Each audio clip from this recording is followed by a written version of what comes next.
Eu me chamo Armando e iremos apresentar os estudos das cartas de Paulo, e esses estudos são carinhosamente elaborados mensalmente e fazem parte de mais uma contribuição fraterna do Grupo Espírita Paulo de Tarso do Rio de Janeiro.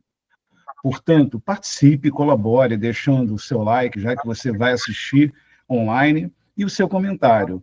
Se tiver alguma sugestão ou dúvida, sinta-se à vontade para interagir conosco, iremos responder com todo prazer.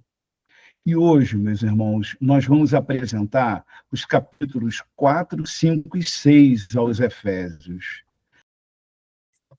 Muito bem, vamos relembrar que a carta de Paulo aos Efésios foi dirigida aos membros gentios da igreja que possivelmente tivessem sido recém-convertidos com o objetivo de promover a espiritualidade, apontando como necessidade uma conduta digna dos cristãos e operar na expansão do testemunho nos que já eram membros da igreja. Então, os temas abordados na carta foram a salvação da humanidade em Jesus Cristo, a importância da fé e da vida em Cristo, a relação da igreja com Deus e com o mundo, entre outros tantos temas que já foram e serão estudados por aqui. Outro aspecto interessante é que a carta aos Efésios foi escrita por Paulo durante o período em que ele estava preso, provavelmente em Roma, por volta dos anos 60, 62 depois de Cristo. E esse contexto de encarceramento deu origem a um grupo de cartas conhecidas como cartas da prisão, que também inclui Filipenses, Colossenses, Filemão.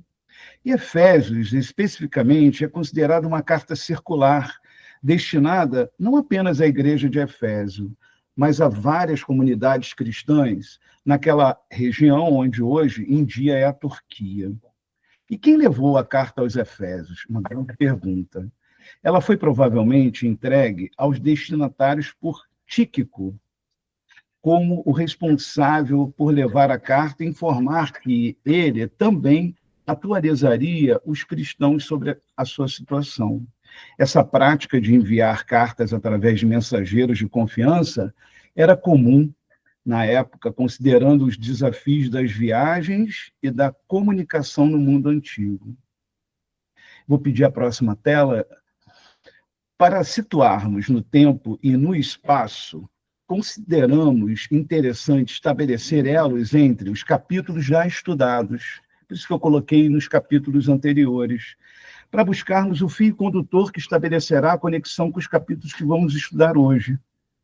Por exemplo, em Efésios 1, nós estudamos 23 versículos. Paulo começa com uma saudação calorosa em um louvor a Deus por todas as bênçãos espirituais em Cristo. Ele destaca a eleição, redenção e o plano eterno de Deus para a salvação. O capítulo termina com uma oração poderosa pela sabedoria e pelo entendimento dos leitores. Em Efésios 2, nós lemos aqui 22 versículos. Este capítulo aborda a transformação da humanidade pela graça e Paulo explica que estávamos mortos em nossos pecados, mas fomos vivificados por Cristo, pela graça e não pelas obras. Ele também enfatiza a reconciliação entre judeus e gentios em um só corpo por meio de Cristo. Esse corpo é a igreja. Em Efésios 3, tivemos a oportunidade de ver 21 versículos. Paulo fala sobre o mistério da salvação, que agora está revelado. Os gentios também são co-herdeiros da promessa em Cristo. Ele compartilha sua missão como apóstolo aos gentios e inclui como uma oração sobre o amor de Cristo que excede todo entendimento. A próxima tela. Vamos iniciar agora Efésios 4. Basicamente, são 32 versículos, mas eu vou fazer o seguinte, eu vou separar em 3 trechos para a gente poder comentar sobre esses versículos.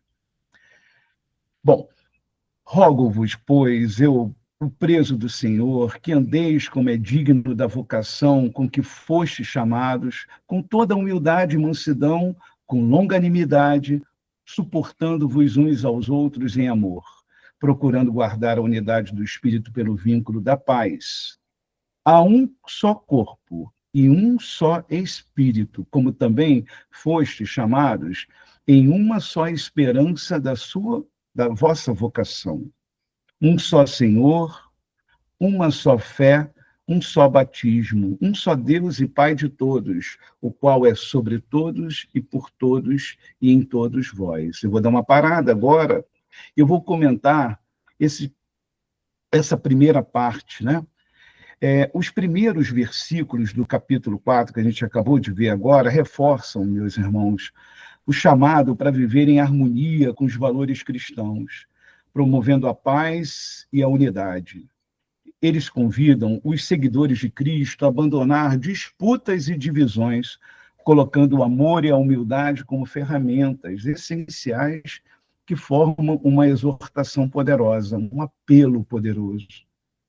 Esse apelo de Paulo sobre a unidade e o comportamento cristão.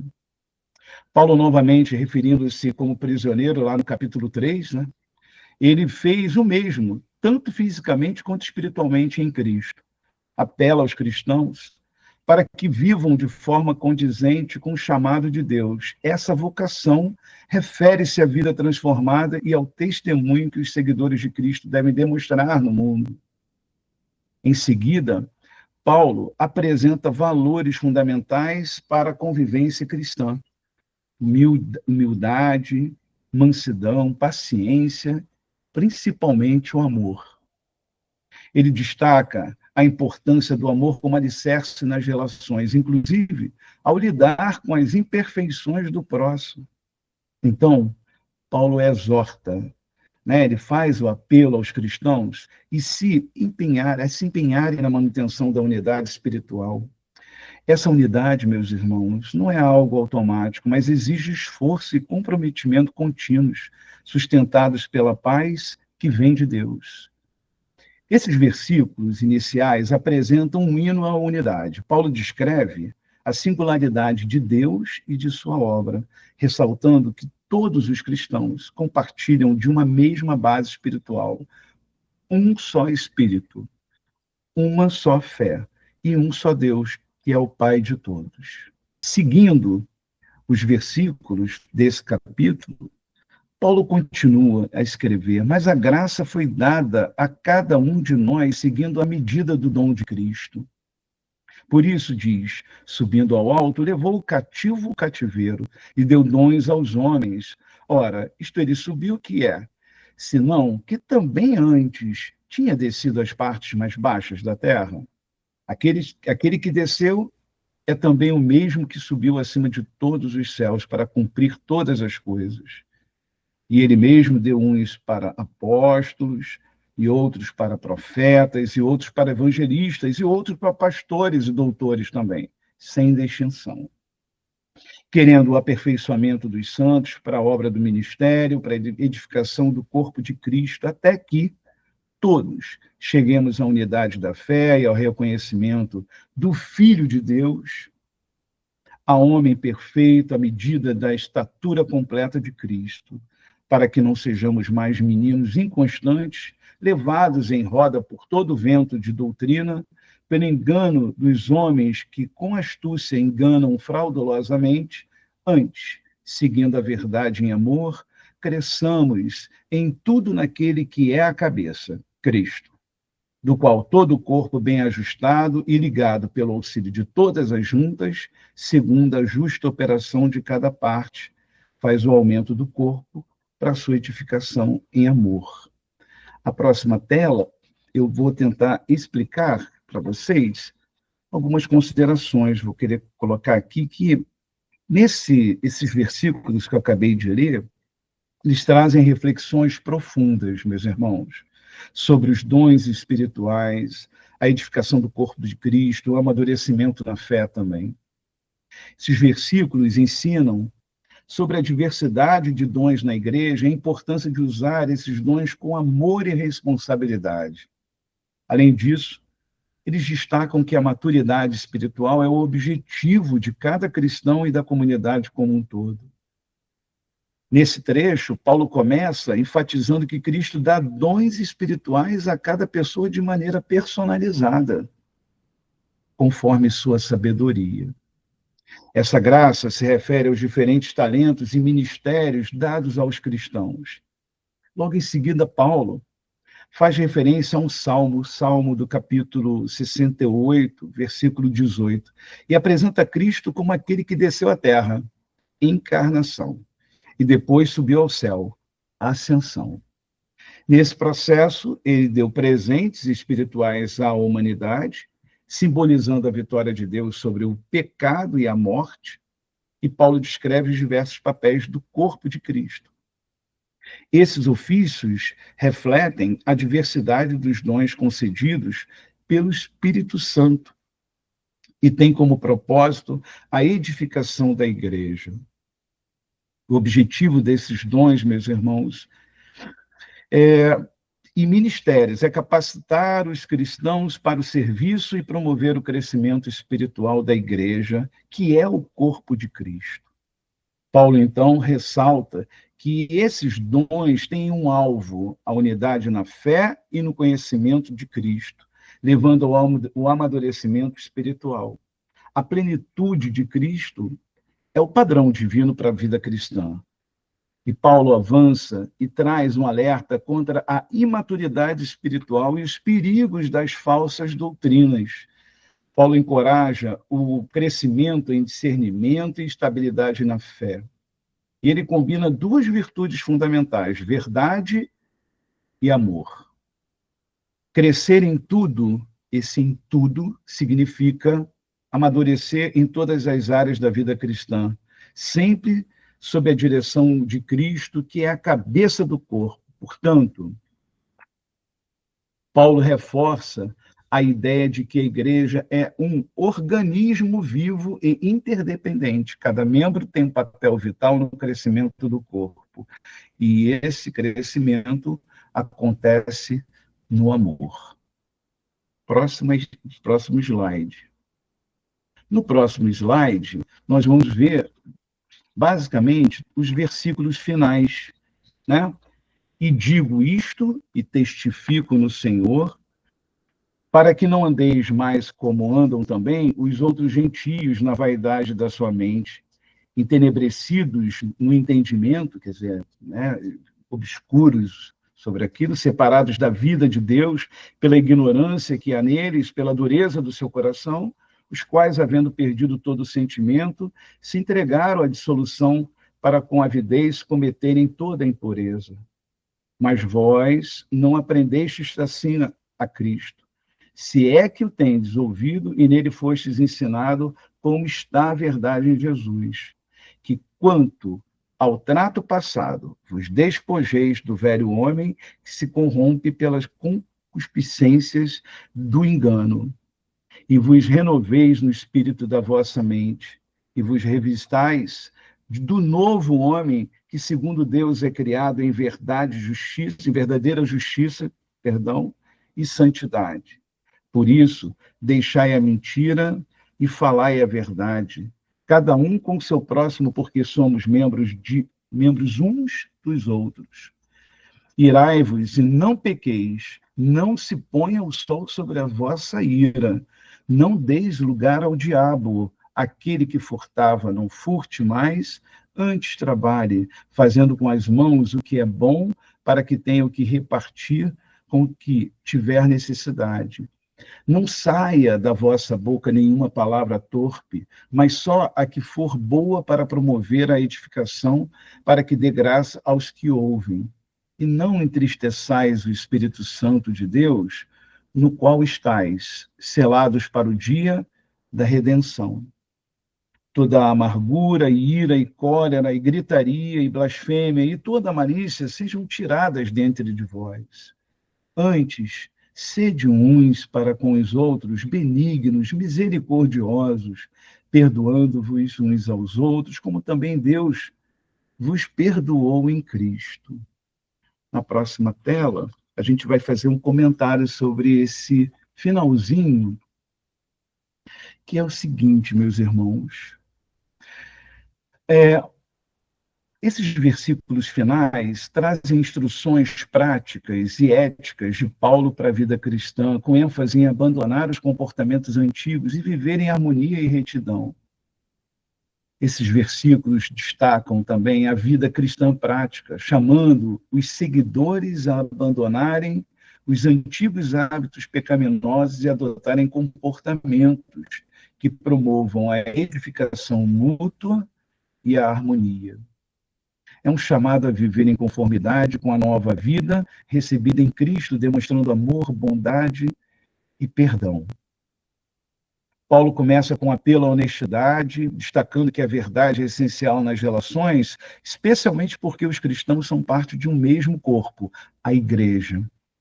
A unidade só pode ser preservada com integridade. Ele reconhece que a ira é uma emoção humana, mas adverte contra os perigos de nutrir a raiva. Não resolver conflitos rapidamente pode abrir espaço para influências negativas.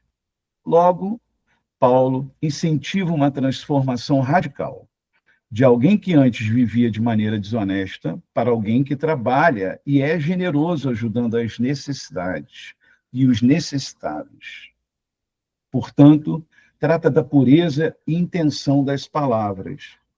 Paulo enfatiza o poder da fala em construir ou destruir e incentiva que ela seja usada para edificar e abençoar os ouvintes. Paulo, inclusive, lembra que os cristãos são marcados pelo Espírito Santo e devem viver de forma que não entristeça a presença divina, com comportamentos incompatíveis com o propósito de Deus. Ele chama os crentes a abandonar atitudes negativas e destrutivas como ressentimento, explosões de ira, calúnias. O foco está, nesse finalzinho da carta, em purificar o coração e os relacionamentos. O capítulo conclui, inclusive, com um apelo ao perdão baseado no modelo do nosso querido Mestre Jesus. A bondade e a compaixão devem ser marcas do cristão, refletindo o perdão que Deus nos concedeu. Próximo slide. Finalizando esse capítulo, né, o capítulo 4, eu trouxe para vocês alguns pontos de aderência com o Espiritismo dentro desse aprendizado todo. E nesse capítulo 4 da Carta de Efésios, que trata a unidade do corpo de Cristo, da maturidade espiritual também, e da transformação moral, tem possíveis paralelos com os princípios da doutrina espírita. É isso que eu queria trazer agora para vocês, meus irmãos. Tentei buscar cinco itens didaticamente para nos ajudar na compreensão. Eu coloquei na tela aí para vocês, eu vou falar sobre a unidade espiritual. Nos versículos 4 e 6 desse capítulo, Paulo destaca a unidade da fé cristã. Há um só corpo e um só espírito, ele falou, enfatizando que todos os crentes estão conectados com um único propósito sob a direção de Deus. Na doutrina espírita, existe o conceito da fraternidade universal, que reconhece que todos os espíritos, encarnados ou desencarnados, fazem parte de uma só criação divina. Outra coisa é a lei da sociedade, conforme explicada no Livro dos Espíritos, nas questões 766 até a 775. Ensina que todos os seres são interligados e devem trabalhar juntos para o progresso comum, o que se alinha ao chamado para viver em unidade. O outro item nós chamamos de transformação moral. Nesses versículos do capítulo 4 de Efésios, Paulo exorta e faz o apelo aos crentes a abandonarem comportamentos como a mentira, a maldade, a ira, e cultivarem virtudes como bondade, compaixão e perdão. A doutrina espírita também enfatiza a reforma íntima como essencial para a evolução espiritual. O espiritismo ensina que a transformação moral é o objetivo principal da vida terrena. Isso está escrito, sabe aonde? No Evangelho segundo o Espiritismo, no capítulo 17, lá no item Sede Perfeitos. E atitudes como o perdão e a caridade são vistas como essenciais para o progresso individual e coletivo. O item 3, eu trago para vocês aqui agora, a diversidade de dons e funções. Nos versículos 11 e 13, que nós acabamos de ler nessa carta, Paulo descreve como Cristo deu diferentes dons e funções à igreja, com apóstolos, profetas, mestres, com o objetivo de edificar o corpo de Cristo e alcançar a maturidade espiritual. A doutrina espírita, paralelamente, também reconhece a diversidade de talentos entre os indivíduos, usados para o bem comum. Lá no Livro dos Médiuns, Kardec cita e explica os diferentes tipos de mediunidade e dons espirituais que devem ser exercidos com responsabilidade para edificação do próximo. Não é? Quarto item, também a maturidade espiritual e resistências às influências negativas. Nos versículos 14 e 15 da carta de Paulo, no capítulo 4, ele mesmo incentiva o amadurecimento espiritual para que os cristãos não sejam enganados por falsas doutrinas, mas cresçam na verdade e no amor. A doutrina espírita não é diferente. Olha aqui que ele vai falar. A doutrina espírita também alerta sobre a importância do discernimento e do crescimento moral para evitar influências espirituais negativas. Lá no Livro dos Espíritos, nas questões 459 até a 472, aborda a influência dos espíritos na vida dos homens e reforça também a necessidade de vigilância e elevação moral para resistir às tentações. O famoso orai, vigiai e orai. E a quinta e o último item que eu trouxe para a nossa reflexão, para fechar esse capítulo 4, o uso da palavra para o bem. Nesse capítulo, Paulo também orienta: nenhuma palavra torpe sai da boca de vocês, mas apenas o que for útil para edificar os outros. Quer dizer, não vai ficar fazendo falácias, né? A doutrina espírita fala a mesma coisa, ela considera o uso responsável da palavra como uma manifestação da caridade. Já pensou se você fala uma coisa desvirtuada, enviesada, por exemplo? Olha que estrago. Kardec destaca também no Evangelho segundo o Espiritismo, no capítulo 11, que a caridade não está apenas em ações materiais, mas também na benevolência das palavras, evitando críticas destrutivas e promovendo o bem-estar alheio. Enfim, encontramos essa relação entre Efésios 4 e a doutrina espírita, a qual reflete o quê? Valores comuns, como a fraternidade universal, a importância do crescimento moral e espiritual, e o uso das habilidades e palavras para o bem coletivo. Então, avancemos, então, no próximo slide, para Efésios 5, que é o capítulo, né? Ah, sim, ali que eu tinha colocado. Então, eu também fiz a mesma dinâmica. Nós temos aqui 33 capítulos, e eu vou separando os capítulos, eu fiz uma separação didática para a gente poder entender como é que essa história toda ela se harmoniza com um objetivo, que se tem um objetivo, né? Então, o capítulo 5, né, de Efésios diz o seguinte: sede, pois, imitadores de Deus como filhos amados, e andai em amor, como também Cristo vos amou e se entregou a si mesmo por nós em oferta e sacrifício a Deus em cheiro suave. Nesses versículos iniciais, bem pequenos, tem um significado profundo que transcende a simples instrução ética e moral. Trata, na essência, de uma transformação espiritual e de uma convocação para que os cristãos vivam de acordo com a identidade que receberam em Cristo. Lembra? Cada um com a sua própria identidade. Então, nesse caso agora, o apelo para serem imitadores de Deus, que não foi forte isso, imitadores de Deus como filhos amados, não é apenas uma sugestão, é um reconhecimento de que, por meio de Cristo, os crentes foram adotados na família divina. Como filhos de Deus, eles são chamados a refletir o caráter do Pai, particularmente o amor sacrificial, que é o cerne da mensagem cristã. O chamado para andar em amor, Paulo fala isso, andar em amor, reflete o padrão estabelecido por Cristo, que se entregou por nós em uma expressão suprema de altruísmo e obediência a Deus. Esse amor não é apenas um sentimento, mas uma prática ativa e concreta, que envolve abnegação, perdão e compromisso com o bem do próximo. Em última análise, esses pequenos capítulos, né? Em última análise, esses versículos apontam para um relacionamento restaurado com Deus que molda todas as esferas da vida de quem crê. Esse significado é tanto uma inspiração quanto um desafio, pois cada cristão, a viver de maneira consistente com valores do reino de Deus, iluminando o mundo ao seu redor com o mesmo amor que receberam. A próxima slide, a gente continua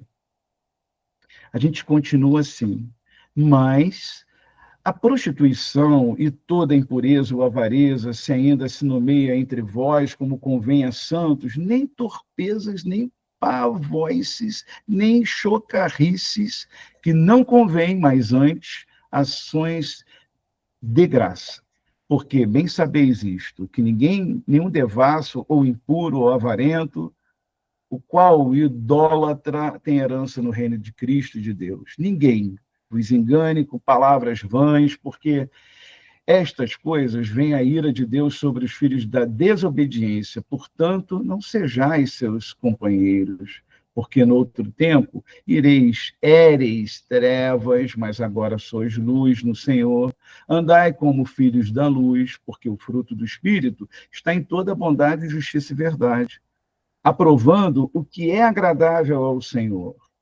E não comuniqueis com as obras infrutuosas das trevas, mas antes condenai-as, porque o que eles fazem em oculto, até dizê-lo, é torpe. Mas todas essas coisas se manifestam sendo condenadas pela luz, porque a luz tudo manifesta.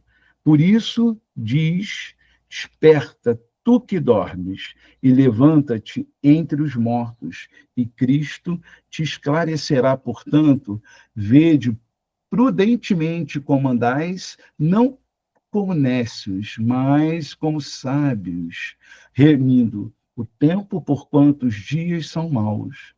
Por isso, não sejais insensatos, mas entendei qual seja a vontade do Senhor. E aí eu peço a próxima slide para a gente poder continuar aqui a comentar sobre esses versículos intermediários. Esses versículos, meus irmãos, carregam um significado também profundo, profundo mesmo, porque está focado, sabe, que na ideia de transformação espiritual e em como ela se reflete no dia a dia dos cristãos. Ao longo dessa passagem, Paulo enfatiza que os crentes são chamados a viver como filhos da luz. Esse conceito simboliza, sabe o quê? Uma vida guiada pela pureza, verdade e discernimento em contraste com as obras das trevas, que representam comportamentos pecaminosos e destrutivos. O significado mais profundo desses versículos está no poder da luz como agente de revelação e renovação.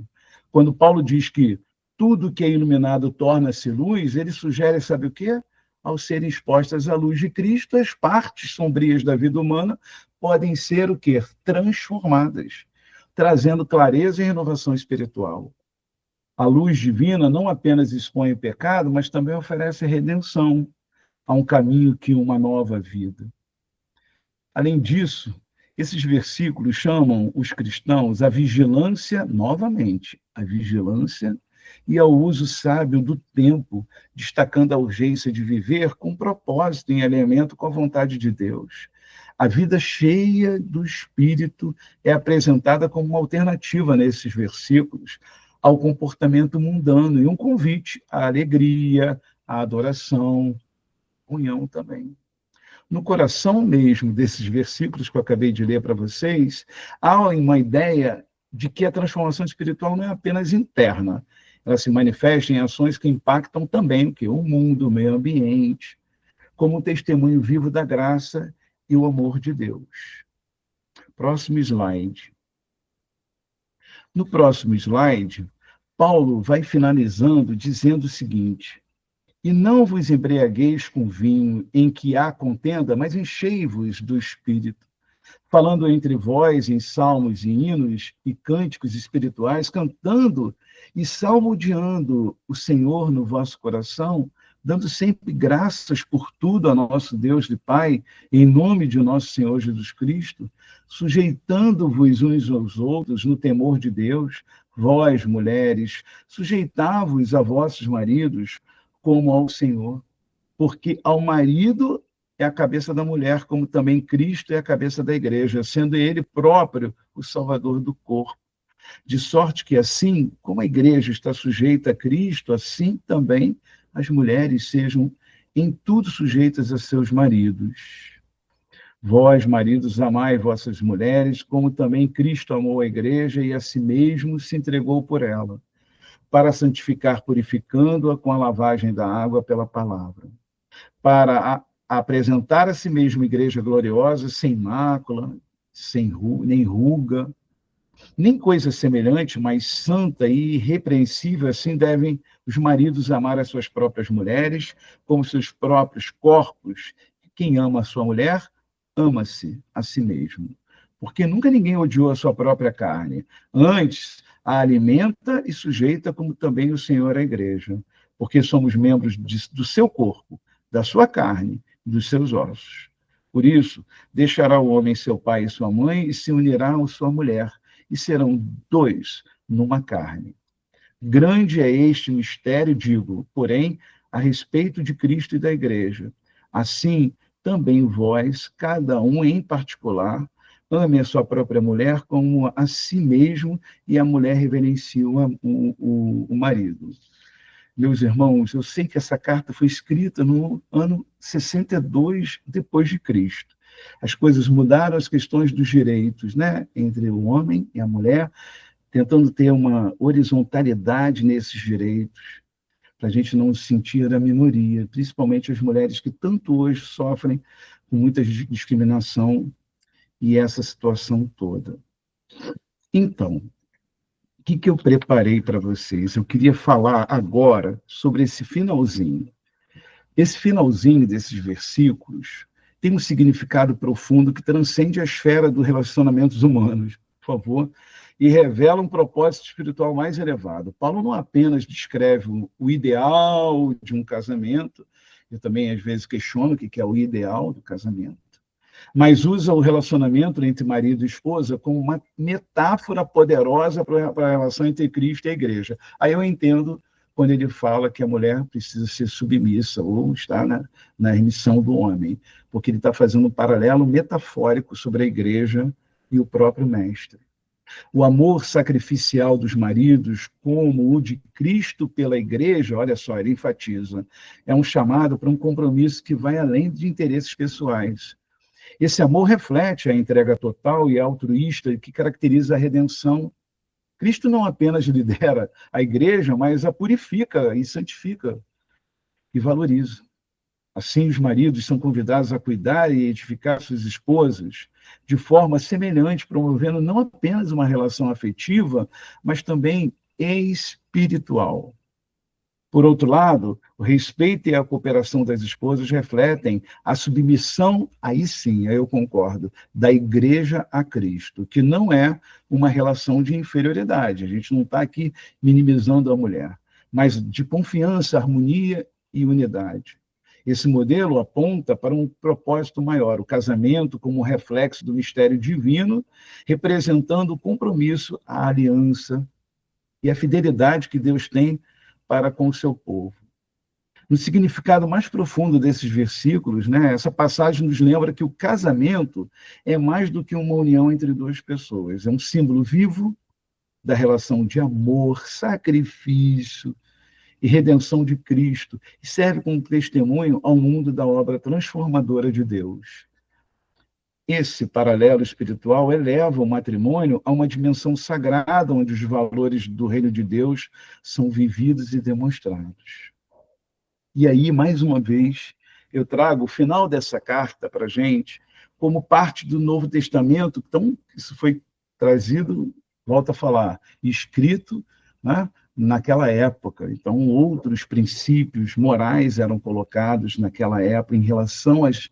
Isso quer deixar bem claro, em relação à mulher, para não poder fazer não ter aquela confusão que a mulher precisa ser submissa ao homem, nada disso. Os direitos são iguais, eu defendo, e também sou feminista. Pronto. Pode ser analisado sob a perspectiva da doutrina espírita, mas é importante reconhecer que a abordagem espírita difere das interpretações tradicionais do cristianismo. A doutrina espírita, conforme codificada por Allan Kardec, eu vou precisar da outra tela, busca compreender os ensinamentos bíblicos à luz de princípios como a reencarnação, a evolução espiritual e a lei de causa e efeito. Vamos traçar algumas relações? Eu acho que aqui vai ficar bem legal. Nós temos 4 itens. Eu vou falar sobre a imitação de Deus e a evolução espiritual. Nos versículos iniciais desse capítulo 5 de Efésios, Paulo também apela aos crentes, né? Ele exorta os crentes a serem imitadores de Deus e a viverem em amor. A doutrina espírita interpreta isso como um chamado ao progresso moral e espiritual. Acredita-se que o ser humano está em constante evolução rumo à perfeição, buscando as qualidades divinas, como amor, caridade e perdão. Em O Livro dos Espíritos, nas questões 621 e 625, Kardec enfatiza que a lei divina está inscrita na consciência humana e que a evolução espiritual nos aproxima a Deus. No item 2, a conduta moral e as escolhas. Esses versículos intermediários falam sobre evitar comportamentos que pertencem às trevas, como imoralidade, ganância, né? E viver como filhos da luz. A doutrina espírita vê essa passagem como um apelo à responsabilidade individual de cada um de nós. Cada escolha moral contribui para nosso progresso ou atraso espiritual.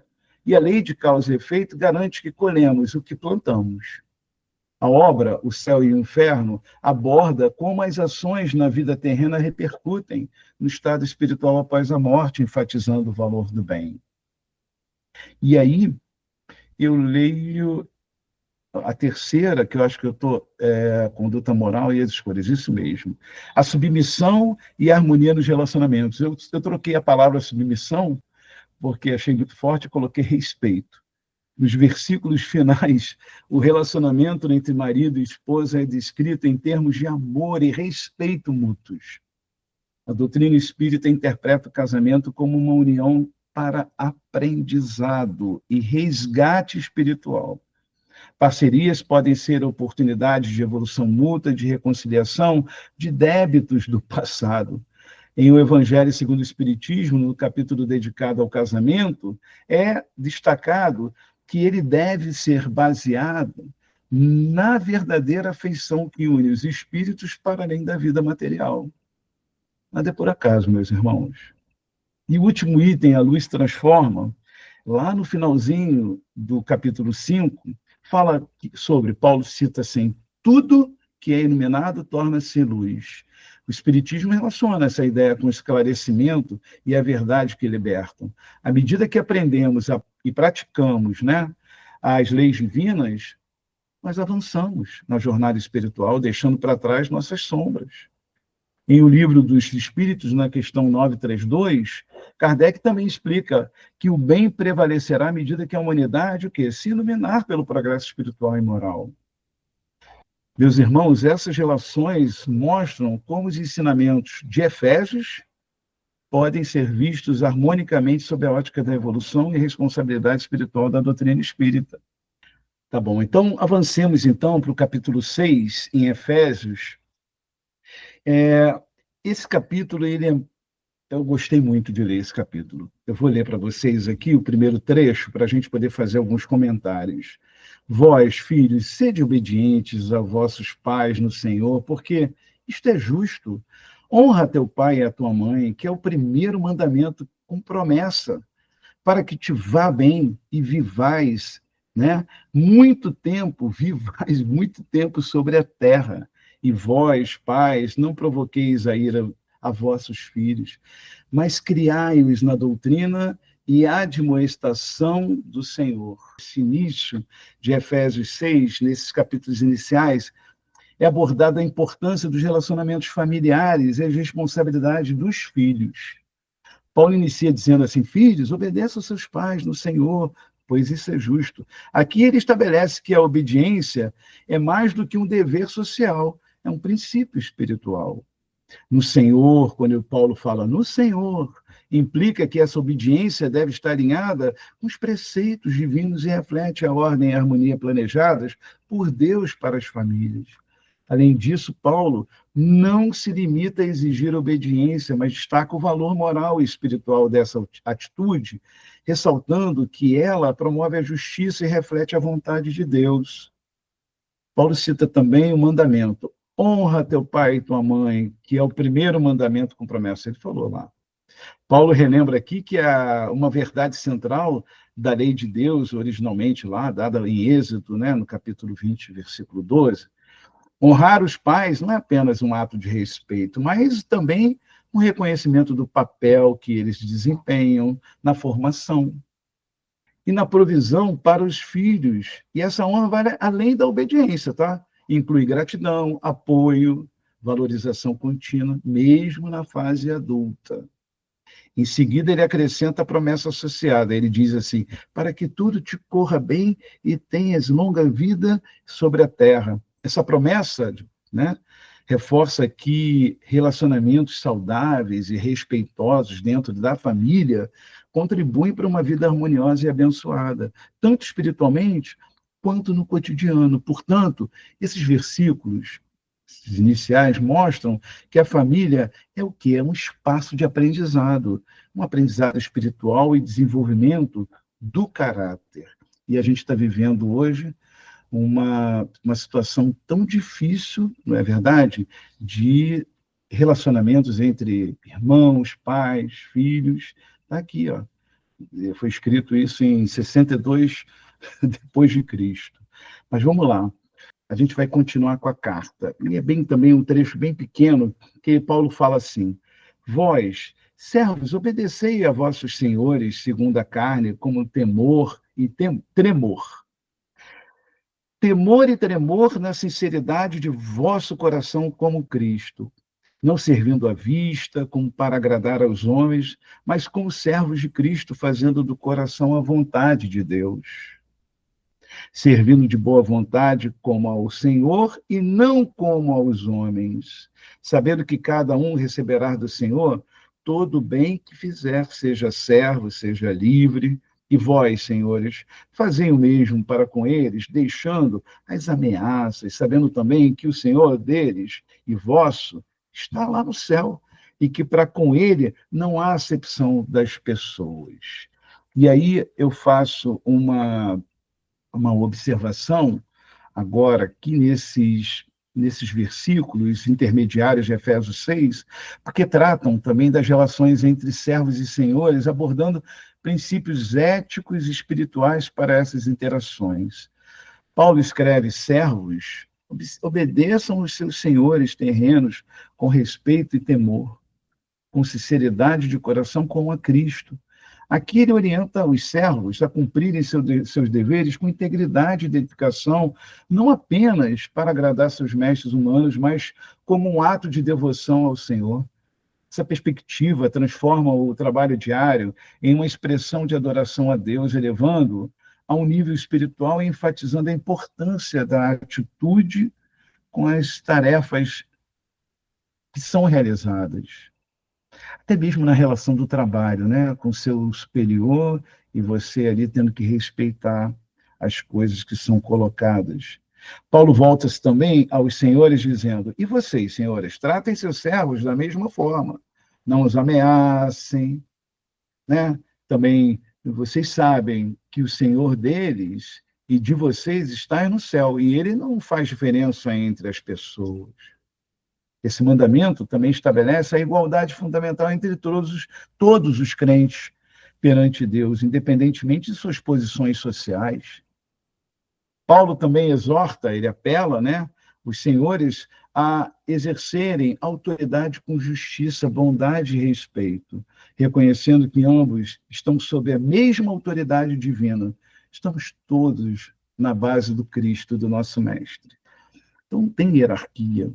Essa instrução, especialmente em um contexto histórico, né? Eu gosto de falar porque tem que olhar para trás, desafia as normas da época e promove uma visão de dignidade e respeito mútuo nas relações humanas de todos os viés, sejam eles do trabalho, relações humanas, né?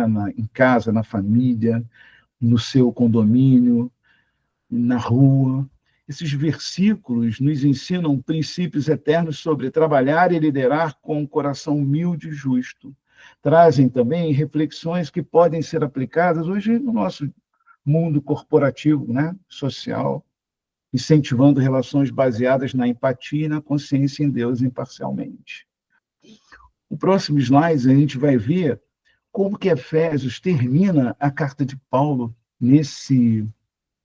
Diz assim, Paulo: no demais, irmãos meus, fortalecei-vos no Senhor e na força do seu poder. Revesti-vos de toda a armadura de Deus, para que possais estar firmes contra as astutas ciladas do diabo. Porque não temos que lutar contra a carne e o sangue, mas sim contra os principados, contra os potestades, contra os príncipes das trevas deste século, contra as hostes espirituais da maldade nos lugares celestiais. Portanto, tomai toda a armadura de Deus. Gostei, a armadura de Deus. Ele fala sobre isso. Para que possais resistir no dia mau e, havendo feito tudo, ficar firmes. Estai, pois, firmes, tendo cingidos os vossos lombos com a verdade, vestida a couraça da justiça e calçados os pés na preparação do evangelho da paz, tomando, sobretudo, o escudo da fé, com o qual podereis apagar todos os dardos inflamados do maligno.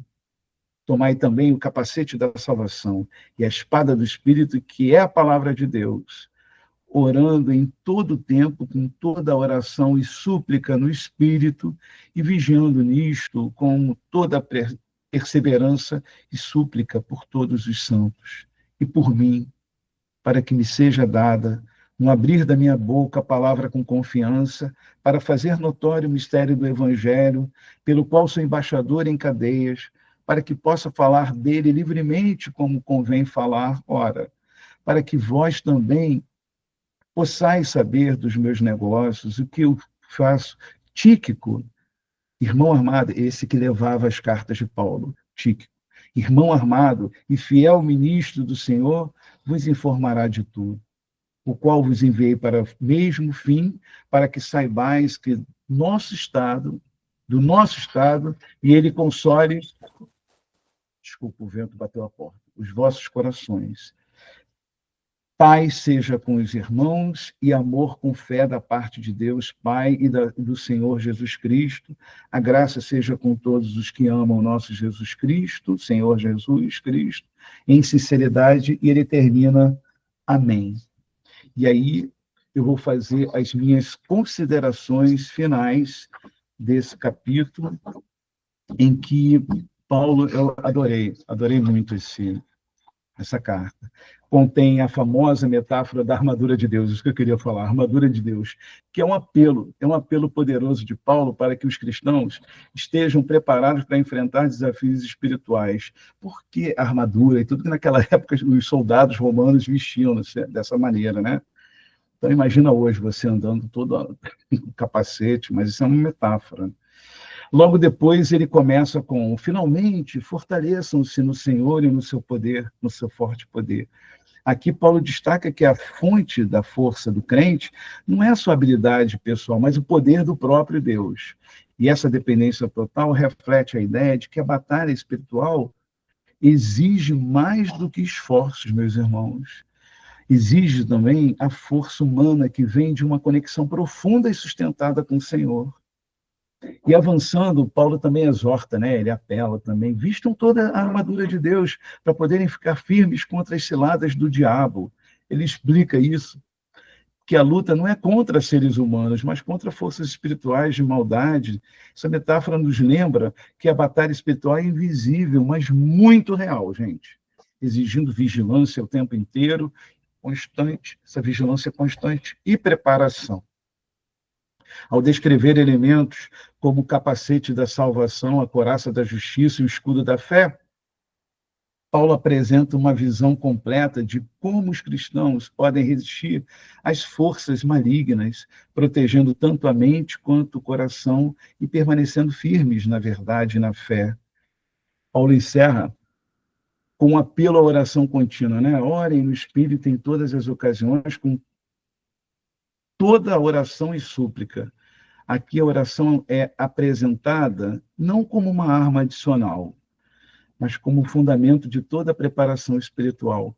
Paulo também pede oração para si mesmo no final da carta, mostrando humildade e interdependência entre os cristãos na batalha espiritual. Esse trecho nos ensina que a vitória contra o mal não vem apenas das ferramentas espirituais, mas também de uma vida de oração ativa e uma comunidade unida em Cristo. Lindo, né? Esse capítulo é lindo, esses 4 capítulos, ele é lindo. E aí, eu trouxe aqui uma observação, né, que quando o Paulo descreve a armadura de Deus, eu gostei muito disso, estou falando já 3 vezes sobre isso, como proteção contra as forças espirituais do mal, enfatizando uma luta invisível, mas real, que exige preparação moral e espiritual. Ele falou assim. A gente pode fazer algumas conexões com o espiritismo, porque não tem como. Quem na verdade, está na prática na doutrina espírita, ou está querendo aprender, ora, se encontra com isso. É um encontro que não tem como. Toda hora você está cruzando essas mensagens. Para o espiritismo, essa luta espiritual é compreendida como parte do processo evolutivo, onde espíritos encarnados e desencarnados interagem em diversos níveis de influência, né? Que são os níveis vibratórios, evolutivos. E a metáfora da armadura, a qual eu gostei desse capítulo, poderia ser vista como uns recursos espirituais que o indivíduo desenvolve ao longo de sua jornada reencarnatória, como a fé sólida do escudo, o conhecimento da verdade, o cinturão, o amor e a justiça, que seria a coraça, e a oração constante, né? Vamos orar. É a espada do Espírito. Esses elementos, tanto em Efésios quanto no Espiritismo, representam práticas indispensáveis para a elevação moral, para resistir às influências negativas que são provenientes de obsessores ou das nossas próprias fraquezas. A doutrina espírita ela mostra como ambas as tradições, apesar de diferentes, né, quer dizer, incentivam a busca contínua por força interior, alinhamento ético e conexão com o divino. Então, eu queria que nós nos pudéssemos nos colocar agora, enquanto sujeitos, indivíduos, no centro dessa transformação espiritual. E essas práticas se complementam na construção de um espírito fortalecido, apto a lidar com os desafios do caminho evolutivo, que nada é fácil, é difícil e é difícil, mas estamos resistindo. E aí eu vou trazer aqui 3 itens. O poder da prece como proteção espiritual. Kardec, lá em O Evangelho segundo o Espiritismo, no capítulo 27, no item Pedi e obtereis, destaca a importância da oração como ferramenta indispensável da elevação espiritual e proteção contra influências negativas. Paulo falou, né? A prece, Kardec disse, a prece é recomendada por todos os espíritos. Renunciar a ela é ignorar a bondade de Deus, é recusar para si mesmo o bem que a sua misericórdia nos concede. E essa fala de Kardec, quer dizer, dos espíritos, né? Por Kardec, se alinha com Efésios 6, onde Paulo incentiva a oração contínua por parte da preparação espiritual. O item 2, a reforma íntima como batalha espiritual. Nesse capítulo 5 do Livro dos Espíritos, na pergunta 919, encontramos a recomendação dos espíritos superiores sobre como vencer as imperfeições. Os espíritos dizem assim: o conhecimento de si mesmo é, portanto, a chave do progresso individual. A ideia de Paulo sobre vestir a armadura de Deus pode ser interpretada na ótica espírita como equipar-se moralmente e espiritualmente para superar os desafios internos, que muitas vezes são reflexos das nossas próprias fragilidades e aprendizados. Por isso que é difícil mesmo. E, por último, a unidade e igualdade perante Deus. Lá em O Céu e o Inferno, Kardec também ressalta o princípio da igualdade espiritual. Ele diz assim: Deus não faz acepção de pessoas.